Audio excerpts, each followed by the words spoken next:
Hey guys, Hans Oakma here, and today I'm going to talk about how to advance in language learning without going to another country. The first thing that I must say, and you hear me say this over and over again, is use the program Pimsleur.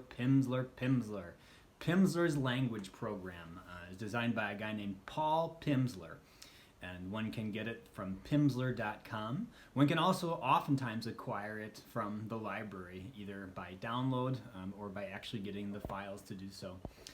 And the beauty of Pimsleur is that if you already speak a language, but it's been a long time, you can pick it up again rather quickly in a 30 minutes a day audio program. For me, it's ideal to go for a walk and practice Pimsleur. I've used Pimsleur when I didn't know a language at all, so it's how I began learning Russian, which I eventually then got to play in a movie. I've also used Pimsleur to learn the things that I once knew but forgot. My experience is that if a person knows a language or knew a language before, then it comes back again when you dive back into it. If you didn't know it before, then it does not tend to come back. But when you actually knew it somewhat well before, it comes right back. So accordingly, a few years ago, I was getting ready to go to Paris, and I used Pimsleur, doing it for 30 minutes a day, even though I'd spoken French somewhat well long before, but hadn't used it in a very long time.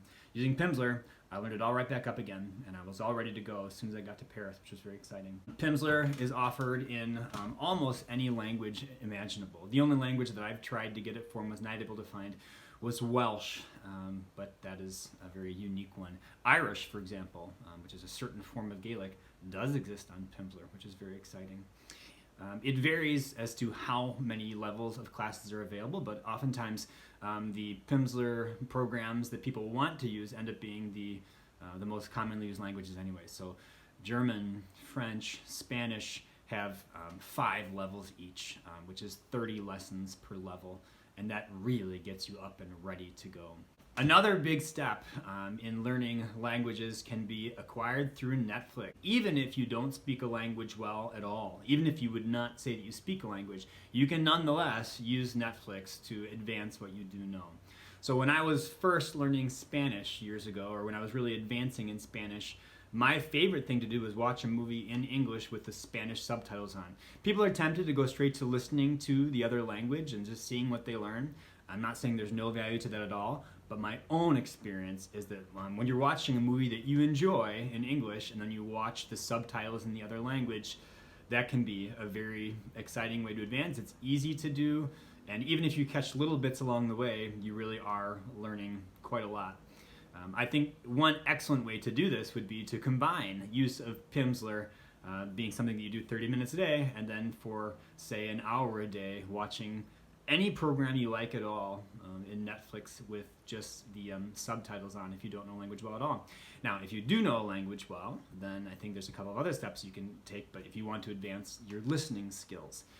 So one of the things is to watch it with both the subtitles and the dubbing on in the other language, which is possible in French and Spanish for sure. My own experience of German studies when using Netflix is that oftentimes there'll be an audio track but no subtitle track, and that is just something that you have to deal with. But when they are both available, then what I will then do is watch a whole series with both the subtitles and the dubbing in the other language, and then I'll watch the whole thing through again with just the dubbing. And it is sort of trial by fire, but it is how a person learns.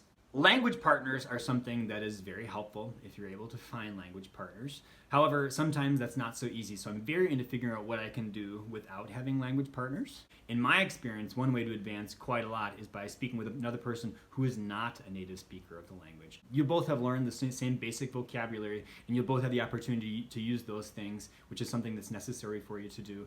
Also, there's not as much stopping and starting. So a couple of years ago, I was speaking when I was in Germany, and I was learning German, but I was spending time with a friend who was French, and we were both learning German. We understood each other just perfectly because we both had the same level of language learning, and it was an excellent opportunity for us to try what we had learned already. I think the essential thing with finding a language partner is finding somebody to whom it is equally helpful. I do, for example, right now have a couple of different German language partners that I'm practicing German with. However, what I find to be essential is to have it be completely equal exchange. So if they want to learn English, I want to learn German, I think then doing 30 minutes each and having that be decided on ahead of time is very helpful. I do not in that way find it to be helpful just to find somebody who speaks another language, because in order for it to be helpful to them, then there has to be something that they're acquiring from the thing also.